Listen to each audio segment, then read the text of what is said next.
हाय, hello, नमस्कार, good morning. कसे आहेत तुम्ही सगळे? मी पण मस्त मजेत आहे. आय होप तुम्ही पण हेल्दी अँड हॅप्पी असाल.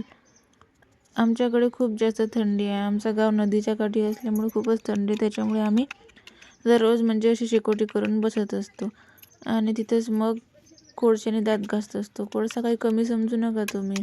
हिऱ्यापेक्षाही कोळसा चमकदार असतो दात, कारण की चांगले चमकवतो तो.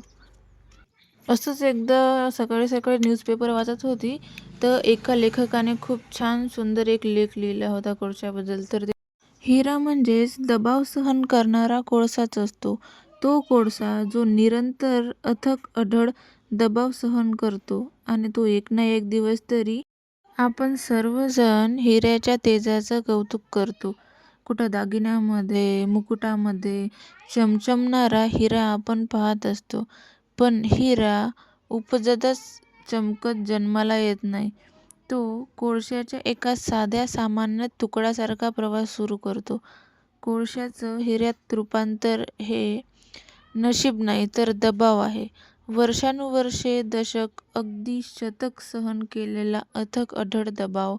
कोळसा टिकतो, तो सहन करतो आणि शेवटी तो पृथ्वीवरील सर्वात कठीण, सर्वात मौल्यवान रत्न म्हणून येतो. आपलं आयुष्यही काही वेगळं नाही आहे. आपल्यापैकी प्रत्येकाची सुरुवात त्या कोळशाच्या तुकड्यासारखीच होते. सामान्यतः साधा, कच्चा, पॉलिश न केलेला, क्षमतांनी भरलेला, पण अंधारात लुप्त. आणि मग जीवन आपल्यावर दबाव आणतं. संघर्ष, अपयश, जबाबदाऱ्या, नकार आणि निराशा. त्या क्षणी आपल्याला वेगळं व्हावंसं वाटते. त्या दबावातून निघून जावंसं वाटते, पळून जावंसं वाटते. पण नेहमी एक गोष्ट लक्षात ठेवा, जे टिकून राहतात ते टिकूनच राहतात आणि दबावाखाली तुटण्यास नकार देतात तेच हिरे बनतात. Doctor APJ. अब्दुल कलाम यांच्या जीवनामध्ये काही गोष्टी अशा पण झाल्या आणि त्यांचा जन्म एका सामान्य कुटुंबात झाला होता. ते त्यांच्या शिक्षणासाठी वर्तमानपत्र विकत होते. गरिबीची त्यांच्यावर दबाव होता, पण त्यांनी कधीही हार मानली नाही. त्यांनी रस्त्यावर, दिव्याखाली शिक्षण घेतले, अथक परिश्रम केले आणि त्यांनी स्वतःला भारताचा क्षेपणास्त्र पुरुष हे नाव कमावलं आणि त्याच्यानंतर ते प्रिय राष्ट्रपती बनले. आज त्यांची चमकही एका हिऱ्यासारखी आहे. दबावातून मिळालेली जी फुकट मिळत नाही. सूर्योदयापूर्वी उठणाऱ्या आपल्या आईकडे पहा. ती स्वयंपाक करते, साफसफाई करते, मुलाला शाळेत पाठवते, ऑफिसमध्ये किंवा शेतात बऱ्याच वेळा काम करते, परत येते आणि परत घराची सुद्धा कामं करते. तिच्या कुटुंबासाठी हसत हसत सगळं काही सहन करते. ती तक्रार न करता जबाबदारीचा दबाव सहन करते आणि ती सहन करते म्हणून तिचं मुलं वाढतात, तिचं कुटुंब टिकतं आणि ती प्रत्येक घरात अदृश्य हिरा बनते. शेतकऱ्याचा विचार करा. तळपत्या उन्हात, मुसळधार पावसात, कुडकुडत्या थंडीत, दुष्काळात कर्ज काढून तो बियाणं पेरतो. बऱ्याच वेळा अपयशी ठरतो, पीक नष्ट होतात, शेतमालाला भाव मिळत नाही, पण तो थांबतो का?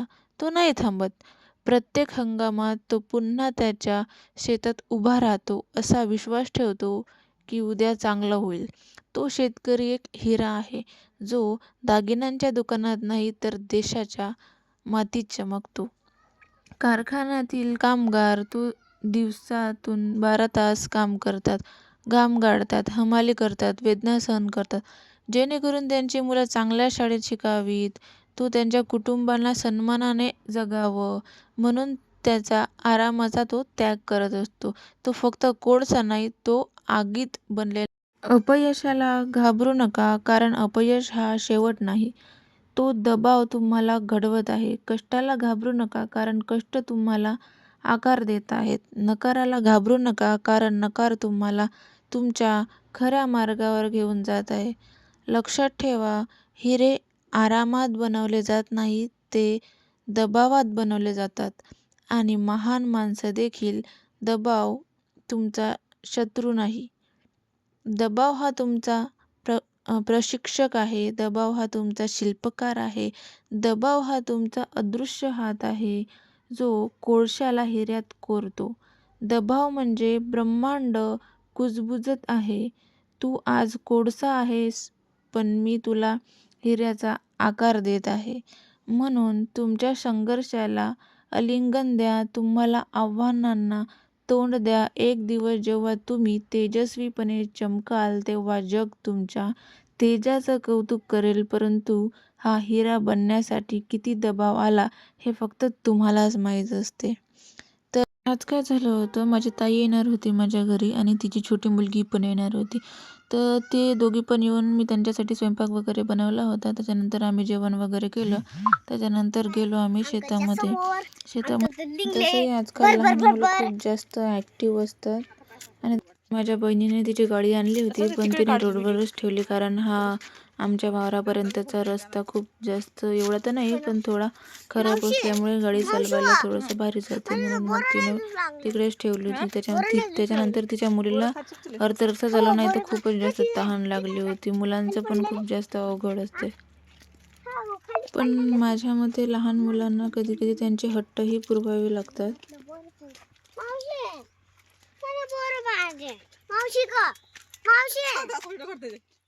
मग नंतर जाऊन पोचलो आम्ही आमच्या शेतात आणि हे बघा, खूप खुश झाली बोरं खाऊन. तर असा गेला आजचा दिवस. तुम्हाला कसा वाटला माझा व्हिडिओ? तुम्हाला जर माझा व्हिडिओ आवडला असेल तर नक्की माझ्या चॅनलला लाईक, सबस्क्राईब, व्हिडिओ पूर्ण पहा. चला तर मग बाय बाय. काही शेंगा तोडल्या आम्ही आणि लगेच आम्ही पण घरी जायला निघालो. तर भेटू पुन्हा एका नवीन व्हिडिओमध्ये. तोपर्यंत बाय बाय.